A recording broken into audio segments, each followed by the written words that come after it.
கர்த்தருடைய பரிசுத்த நாமத்துக்கு மகிமை உண்டாவதாக. परमेश्वर के पवित्र नाम की महिमा हो। மீண்டும் உங்களை சந்திப்பதில் மிக்க மகிழ்ச்சி. मैं खुश हूं कि दोबारा आपसे मिलने का एक अवसर मिला। இன்னைக்கு நம்ம आज கீலேயாத் மலையை பற்றி பார்க்க போறோம். गिलियाद पर्वत के बारे में देखेंगे। இந்த கீலேயாத் பர்வதம் எங்க இருக்குது, ये गिलियाद पर्वत कहां पर है இதுக்குள்ள என்ன டீகோடிங் இருக்கு, और इसके अंदर क्या डिकोडिंग है, இதுக்கும் சபைக்கும் என்ன சம்பந்தம், इसका और कलीसिया का क्या संबंध है, இத பற்றிலாம் பார்க்க போறோம். इन चीजों के बारे में देखेंगे। ஒரு வசனத்துல வாசிக்கலாம். एक कलाम को पढ़ेंगे। ஆதியாகமம் 31 அதிகாரம் उत्पत्ति का 31वां अध्याय அதுல 21 வசனத்தை நம்ம வாசிக்கலாம். 21वें वचन को पढ़ेंगे। वह अपना सब कुछ लेकर भागा और महानद के पार उतरकर अपना मुंह गिलाद पहाड़ी के देश की ओर किया।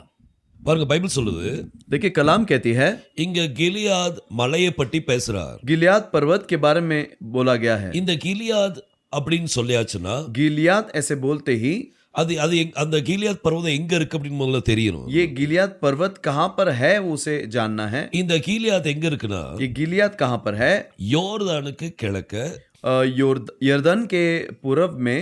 அது ஃபுல்லா அது ஒரு என்ன நிறைய மலைகள் சேர்ந்தது தான். वो पहाड़ियों का इलाका है, நிறைய மலைகள் இருக்கும். बहुत सारे पहाड़ होते हैं அந்த ரீஜனுக்கு அது கீலியாத்னு பேரு. और उस जगह को गिलियाद ऐसे नाम दिया गया है। அந்த கீலியாத் அப்படிங்கிறதுக்கு அர்த்தம் என்ன அப்படின்னா, वो गिलियाद का मतलब क्या है, ராக்கி பிளேஸ், वो पत्थरों का जगह, ரொம்ப பாறைகளா இருக்கும். बहुत बड़े बड़े पत्थर होते हैं। அதே மாதிரி ऐसे ही அதுக்கு இன்னொரு அர்த்தம் இருக்குது, उसके और एक मतलब है, சாட்சியின் குவியல் அப்படின்னு சொல்லி அர்த்தம்.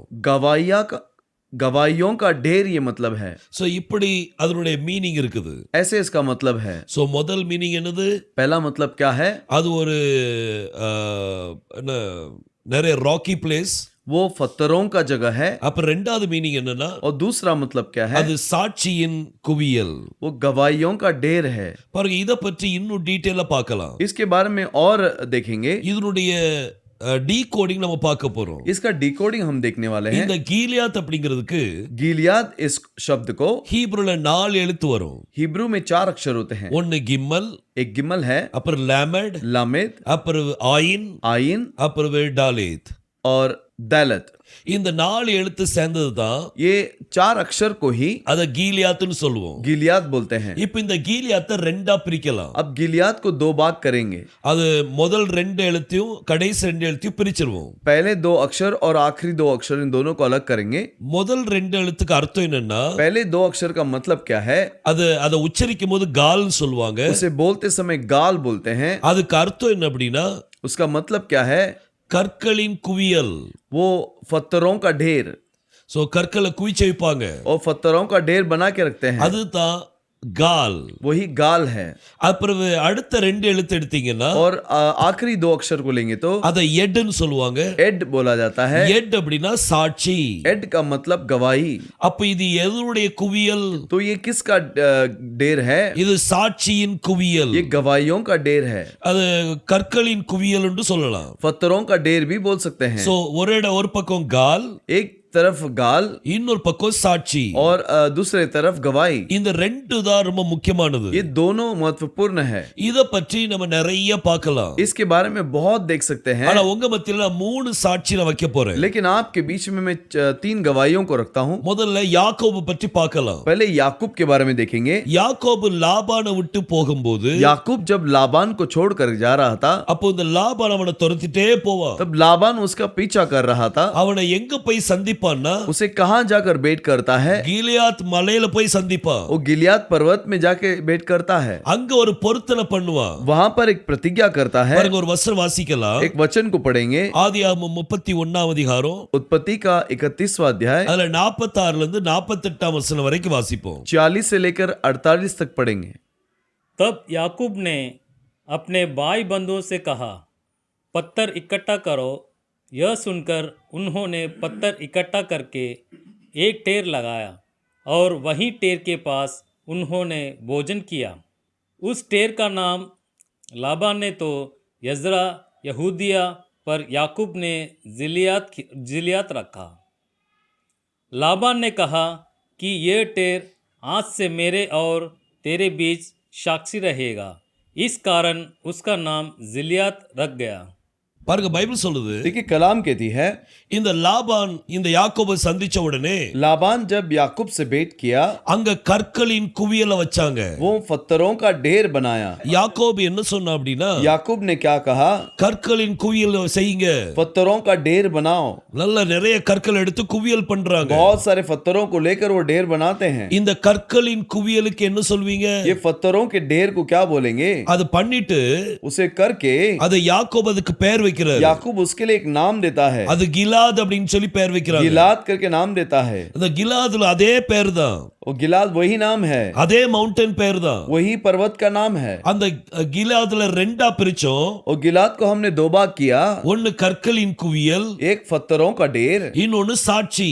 और दूसरा गवाही। கால் அப்படின்னா கற்களின் குவியல், गाल का मतलब पत्थरों का ढेर அடுத்தது எட் அப்படின்னா சாட்சி. और एड का मतलब गवाही। இங்க யாக்கோபு என்ன செய்யறான்? याकूब क्या करता है? கற்களின் குவியலை குவிச்சு வச்சான். पत्थरों का ढेर बनाता है। அதை குவிச்சு வச்ச பிறகு ढेर बनाने के बाद அப்புறம் லாபான் சொல்ற 48 வசனத்துல 48 में लाबान कहता है, இந்த கற்களின் குவியல் ये जो पत्थरों का ढेर है உனக்கும் எனக்கும் சாட்சியா இருக்கும். तेरे और मेरे बीच में गवाही होंगी। சோ கிலியாத் அப்படிங்கிற அந்த வார்த்தைக்குள்ள गिलियाद इस शब्द के अंदर எப்படி ஒரு டீகோடிங் இருக்கு பாருங்க. कैसा एक डिकोडिंग है, देखिए। முதல்ல கற்களின் குவியல், पहले पत्थरों का ढेर, அப்புறம் சாட்சி. फिर गवाही। கர்த்தர் தான் சாட்சி. परमेश्वर ही गवाही है। அதுல அவன் பொருத்தனை பண்றான். वो प्रतिज्ञा करता है, அவன் ரெண்டு பேருக்கு இடையில ஒரு கவனன்ட் பண்றான். दोनों के बीच में एक प्रतिज्ञा होता है। இந்த குவியலை தாண்டி நீ என்னைய சேதப்படுத்த வரக்கூடாது. और इस ढेर को पार करके तू मेरे पास मेरी नुकसान करना नहीं। நீ நானும் இந்த குவியலை தாண்டி ஓட்ட வர மாட்டேன். और मैं भी इस पत्थरों के ढेर को पार करके तेरे नुकसान नहीं करूंगा। இந்த குவியல் தான் நமக்கு சாட்சியா ये இருக்குது. ढेर ही हमारे लिए गवाही है। சோ கிலியாத் அப்படின்னு சொல்லும்போது गिलियाद जब हम बोलते हैं, அது சாட்சியின் குவியல். वो गवाहियों का ढेर है। இது ரொம்ப முக்கியமான ஒரு காரியம். एक महत्वपूर्ण बात है। பாருங்க, இப்ப நம்ம யாக்கோபை பற்றி நம்ம பார்த்துட்டோம். अब याकूब के बारे में हमने देखा, இப்ப அடுத்தது நம்ம பினிஹாஸை பற்றி பார்க்கலாம். और अगला हम फिनेहास के बारे में देखेंगे। யோசுவாவின் புஸ்தகம் और यहोशू का किताब அதுல 22ஆம் அதிகாரம் 22वां अध्याय 34 வசனத்தை பாருங்க.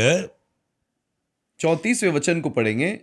और रूबेनियों और गादियों ने यह कहकर कि यह वेदी हमारे और उनके मध्य में इस बात का साक्षी ठहरी है कि यहोवा की परमेश्वर है, उस वेदी का नाम यद रखा। பாருங்க, பைபிள் சொல்லுது कलाम कहती है, இந்த பினிஹாஸுடைய நாட்கள்ல फिनेहास के समय में அங்க ஒரு காரியம் நடக்குது. एक घटना होती है। அப்போ ரூபனுடைய குடும்பத்தாரும் तब रूबन के परिवार அப்புறம் காதுனுடைய குடும்பத்தாரும் और गाद के परिवार அவங்க ஒரு ஆல்டரை மேக் பண்றாங்க. वो एक वेदी बनाते हैं। இந்த ஆல்டரை பண்ணி ये वेदी को बनाकर, அந்த ஆல்டர் எப்படி பண்ணுவாங்க? ये वेदी कैसे बनाते हैं? அது கற்களின் குவியல். वो पत्थरों का ढेर होता है। அந்த கற்களின் குவியலை என்ன சொல்வாங்க அப்படின்னா, पत्थरों के ढेर को क्या बोलते அந்த हैं? கற்களின் குவியலை பண்ணி वो पत्थरों के ढेर को बनाकर அதுக்கு பிறகு उसके बाद அந்த அந்த ஆல்டருக்கு ஒரு பெயர் வைக்கிறாங்க. और उस वेदी को एक नाम देते हैं। அந்த ஆல்டருக்கு பெயர் என்ன அப்படின்னா, उस वेदी का नाम क्या है? எட் அப்படிங்கிற பேரு. एड ये नाम है। எட் வந்து நம்ம பார்த்திருக்கிறோம். एड को हमने पहले ही देखा है। கிலியாத் அப்படிங்கிற பேர்ல गिलियाद उस नाम के अंदर அத ரெண்டா பிரிச்சு பார்த்தோம். उसे दो भाग करके देखे। ஒன்னு கால். एक गाल है। கால்ல என்னது? गाल का मतलब क्या அது है? கற்களின் குவியல். वो पत्थरों का ढेर है।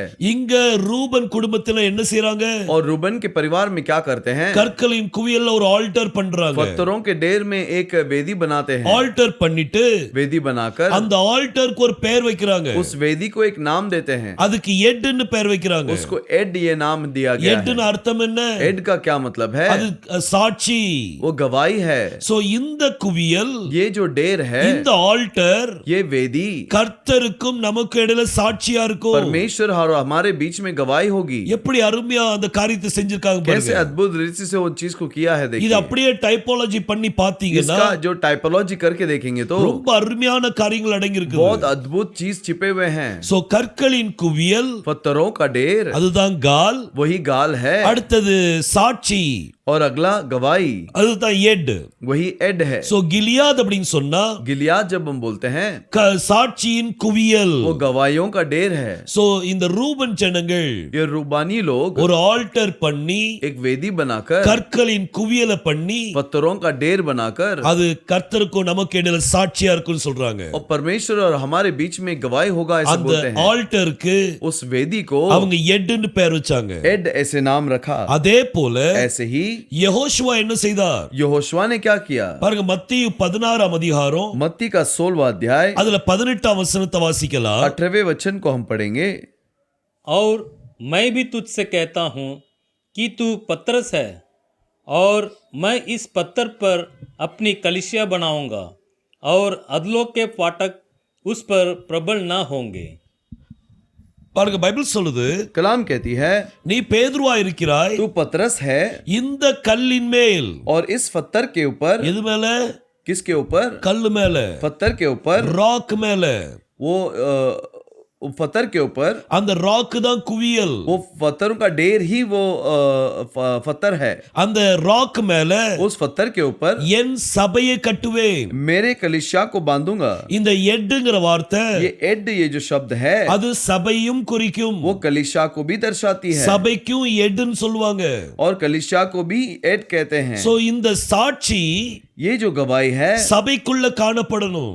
कलीसिया के अंदर दिखाई देना है। யார குறித்தான சாட்சி? किसके बारे में गवाही है? யெகோஷுவா பற்றின சாட்சி. यहोशुआ के बारे में गवाही, அது சபைக்குள்ள वो காணப்படணும். कलीसिया के अंदर दिखाई देना है। சபைக்குள்ள குவியலா இருக்கணும். कलीसिया के अंदर एक ढेर बनना है। சோ யெகோஷுவா சொல்றார், यहोशुआ ने कहा, இந்த கல்லின் மேல், इस पत्थर के ऊपर, இந்த ஆல்டர் மேல, इस वेदी के ऊपर அங்க என் சபையை கட்டுவேன். मेरी कलीसिया को बांधूंगा, என் சாட்சிகளை मेरे கட்டுவேன். गवाहियों को बांधूंगा। இது சாட்சியின் குவியல். ये गवाहियों का ढेर है। இன்னைக்கு சபைன்னு சொல்லியாச்சுன்னா, आज जब हम कलीसिया कहते हैं, அந்த சபைக்குள்ள उस कलीसिया के अंदर சாட்சியின் குவியல் இருக்க வேண்டும். गवाहियों का ढेर होना चाहिए। சோ நம்ம மூணு காரியத்தை பார்த்தோம். 3 चीजों को हमने देखा। ஒன்னு யாக்கோபை பற்றி பார்த்தோம். एक याकूब के बारे में, அவன் ஒன்னு கற்களின் குவியலை பண்ணி वो पत्थरों का ढेर बनाकर அதுக்கு கிலாதுன்னு பேர் வச்சான். उसको गिलाद ये नाम रखा। இந்த கற்கள் ये पत्थर லாபானாகிய உனக்கும் लाबान और तेरे लिए எனக்கும் சாட்சியா இருக்கும். और मेरे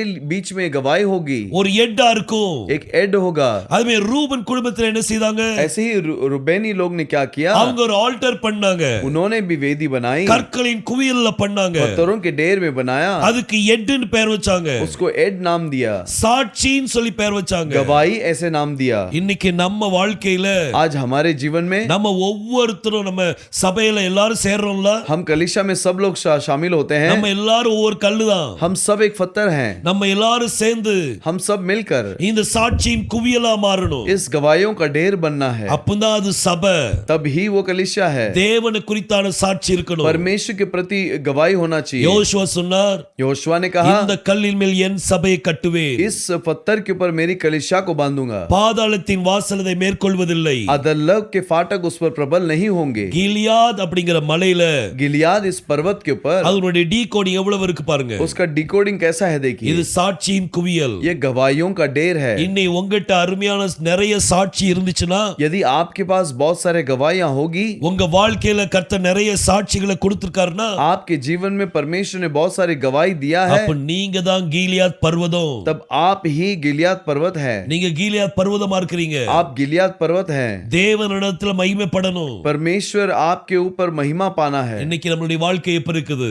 हमारा जीवन कैसा है? எப்படிப்பட்ட சாட்சி இருக்குது? कैसा गवाही है? யெகோஷுவா குறித்த சாட்சி இருக்குதா? यहोशुआ के बारे में गवाही है क्या? அல்லாட்டி உங்களை பற்றி தவறான சாட்சி இருக்குதா? या फिर अपने आप के बारे में गलत गवाही है? பரிசுத்தமான சாட்சி வேணும். पवित्र गवाही चाहिए। கர்த்தர் உங்களை ஆசீர்வதிப்பார். परमेश्वर आपको आशीष நம்ம करे। வாழ்க்கையை நம்ம சரி பண்ணிக்கொள்ளுங்க. हमारे जीवन को हम ठीक करना है। யோசுவா மேசியாவின் நாமத்தில் ஆமென். यहोशुआ मसीहा के नाम से आमीन।